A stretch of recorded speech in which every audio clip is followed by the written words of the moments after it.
Hello, everybody. This is MonteCristo, and I'm here with another Monte's Musings, this time on TSM and their exit from the World Championship this year in third place. And before you decide to turn this vlog off, please know that this is not about shitting on TSM.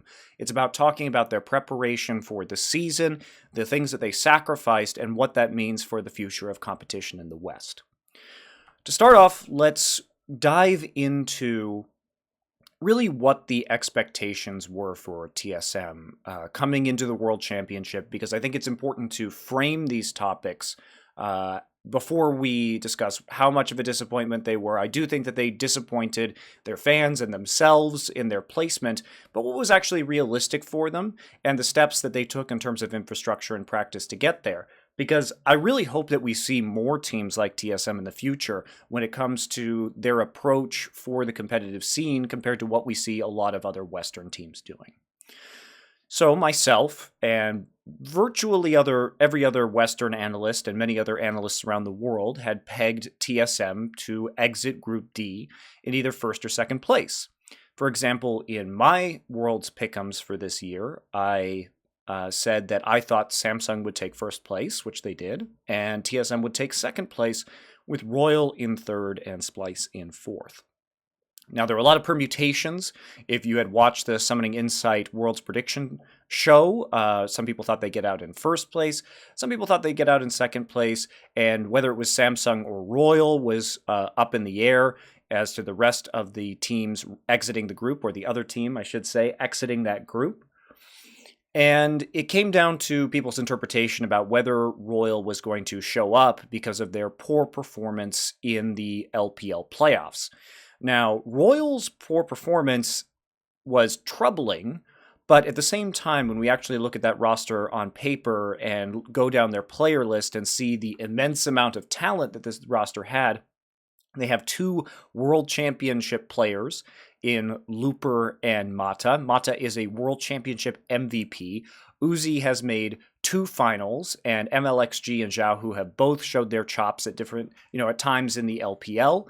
And Royal also performed pretty well at MSI overall, probably being the second best team there. So it was a bit of a surprise that we saw this team so underwhelming in the LPL playoffs, and we thought, okay, well, just because they had one bad performance doesn't mean that they can't show up exactly in the future, just because you can't count them out when they have such strong individual players. So that was a consideration going in. Now, I also said before this tournament started that I thought it was going to be Samsung and TSM, but I think that basically any combination of TSM, Samsung, or Royal getting out of that group was very, very hard to call and sort of up to interpretation. You could have valid opinions for any combination of two out of those three teams exiting the group in first or second place. So I wouldn't say I was confident about my prediction. Definitely was not. And it was definitely the hardest group that we had at this World Championship, at least in terms of predictions. Obviously, now, in retrospect, we can say, well, Albus Nox Luna leaving Group A was quite a surprise, but I think most analysts struggled with attempting to predict Group D more than anything else.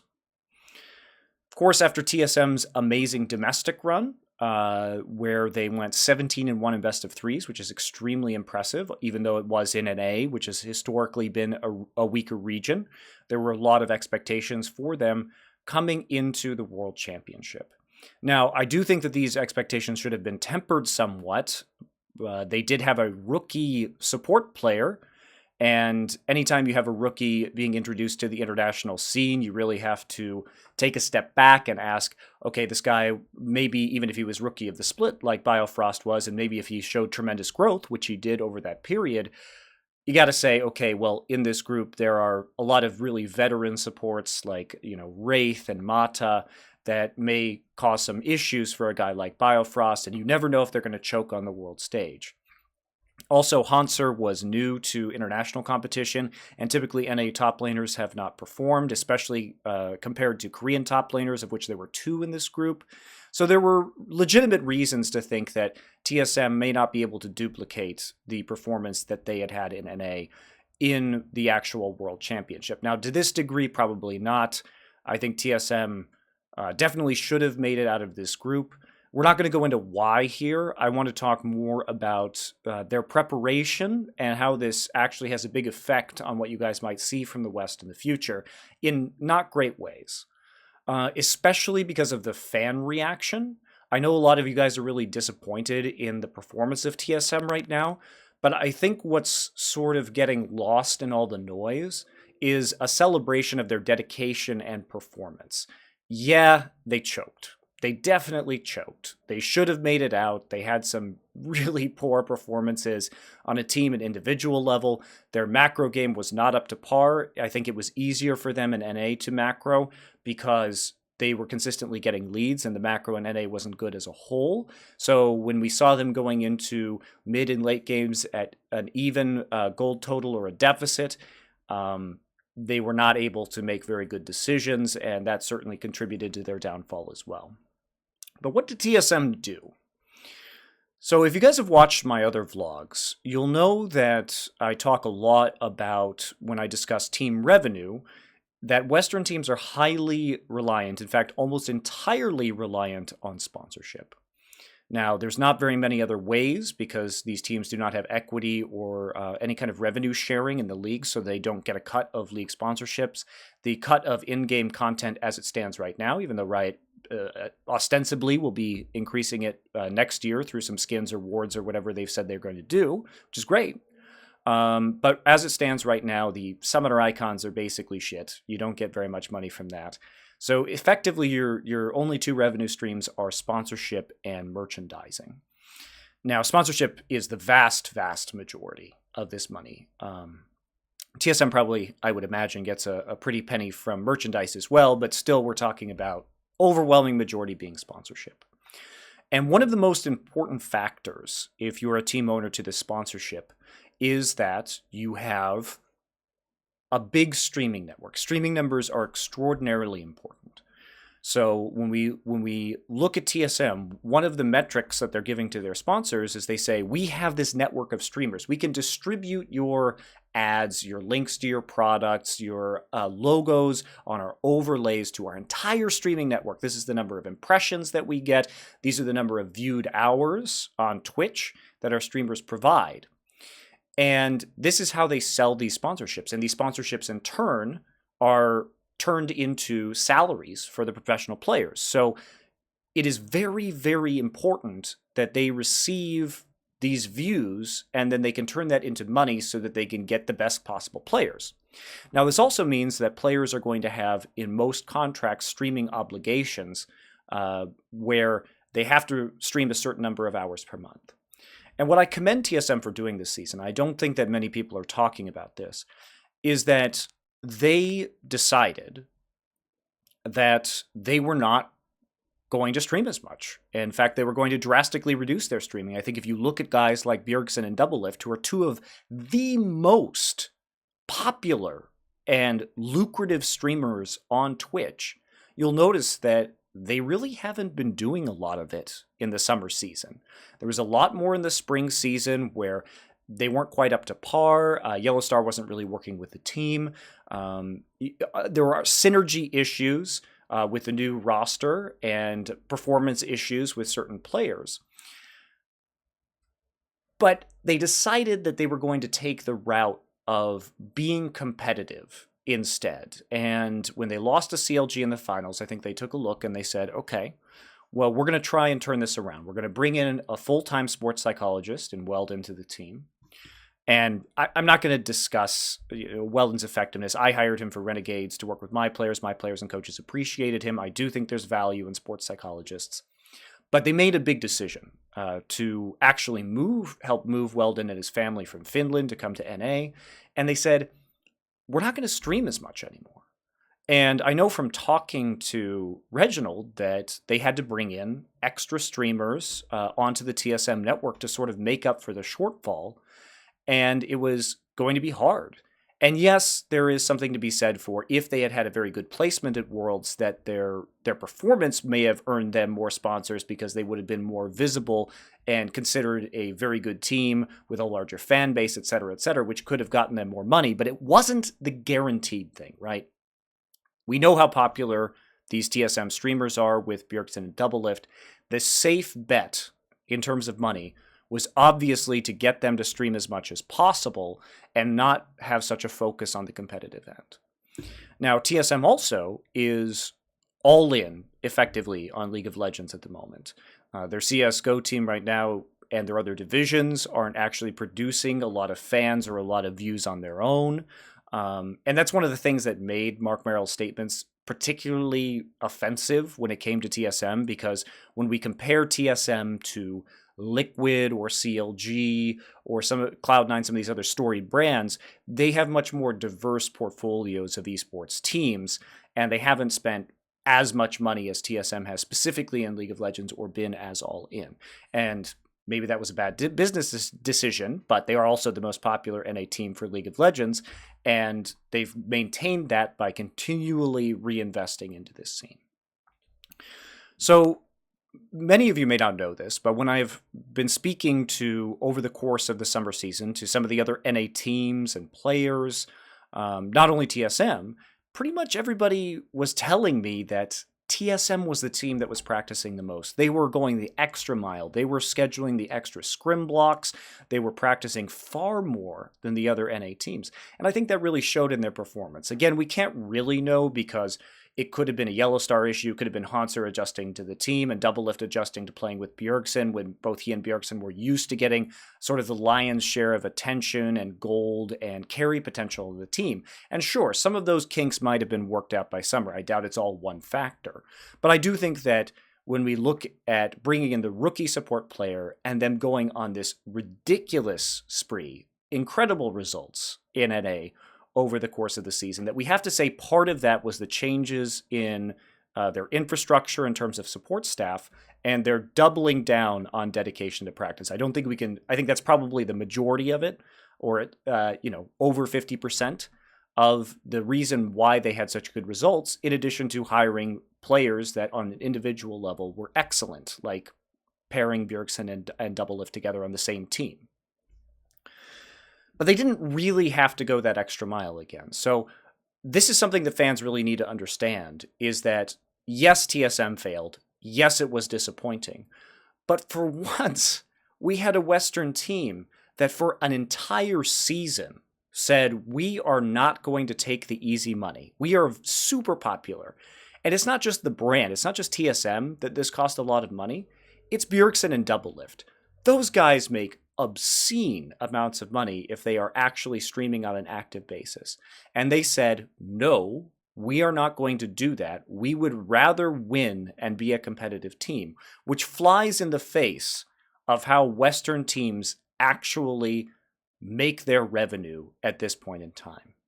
Now, I hope that will change. We see a lot of teams like Team Liquid and Dignitas who now have professional sports team backers that are going to be much more enthusiastic about performance and getting those results, and they don't care about spending extra money or even running in the red for a little bit, as long as it can build up the actual team infrastructure and build them into a winning sports team first, and then they can worry about the sponsorship later. They're not beholden to sponsors to stay afloat because there is this venture capital, there is this investment in the scene that's coming.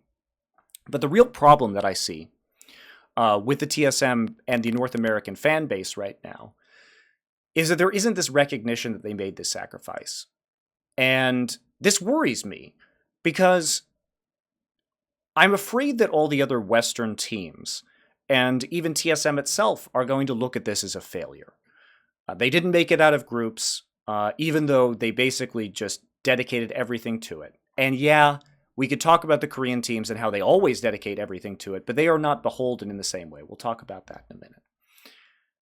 And I'm very concerned that because of this failure, there's going to be people who are just giving up. And the backlash of the fan base means that the teams or the players just may not see this as worthwhile anymore. Because if they can give it their all and still underperform and then absolutely get shit on by the fan base for the fans' disappointment, well, then what motivation is there to succeed? You might as well just stream at that point because you're going to make more money at this point in time, both the team and the players, some players, the star players individually. So there may not be that same competitive fire and that same competitive drive. And I think that's really dangerous because I am a person who very much wants to see the West succeed in esports. Everybody always says that I'm a Korean fanboy and that all I want is for Korea to succeed, but there's a reason I coach CLG and formed an NA team. Like, I really actually do care about the West's infrastructure leveling up and these things succeeding. And this was a chance to sort of unchain the Western esports infrastructure from streaming and from advertising to actual performance. And that was exciting. And that's one of the reasons that I was really pulling for TSM to make it deep in this tournament. I thought a semifinal finish would have been unexpected, but good for them. A quarterfinal finish I thought was pretty realistic. Unfortunately, it wasn't even that. But now we're left with this situation where I don't want everybody to abandon this ship, and I want the community to know that you should really be pulling for TSM because of the efforts and encouraging not only TSM, but other teams to do the same thing. And like I said earlier, we could criticize TSM or the West because there are other teams that do this. When we look at the Korean teams, of course, they're going to practice an insane amount. And we've seen that, and that's part of their success is their dedication to their practice. But they are also not beholden to sponsors in the same way. In Korea, the way it works is that you have multi-billion-dollar companies like SK Telecom or KT, where this is a marketing exercise for them in the same way that they sponsor baseball or basketball teams, which also happens in Korea. The companies own these teams. So it's a minor cost for them, and they see it as bolstering their marketing just through the name brand alone. Certainly there are some deliverables, but not anywhere close to what the West has to go off of, right? So they are free just to practice on winning because that's the expectation that the organization has of them. And to a degree, of course, every Western organization has an expectation of winning because winning makes you safe from relegation, which makes you more attractive to sponsors. Winning gets you more fans, which gets you more stream views, which get et cetera, et cetera, et cetera. So there is that expectation. But in Korea, it's the only expectation, right? It's the only one. So that's the first and foremost consequence. There are other things that Western teams have to think about when it comes to actually getting money in order to pay their players, whereas these multi-billion-dollar companies in Korea, Samsung doesn't have to worry about the cost of their team because it is a fraction of a drop in the bucket for the Samsung Corporation or for SK Telecom to pay players very well to compete on their League of Legends rosters. And this is what we need, and this is the hope for the future, right? And maybe this is not going to be particularly relevant as more and more investment comes into the scene, and it's that dedication to winning first and to being a truly competitive organization. But for the endemic teams, the teams that arose organically out of esports, this has been their bread and butter source of revenue. And TSM actually seriously bucked that trend this season. And it wasn't just the organization saying it. It was the players being all in on this decision as well.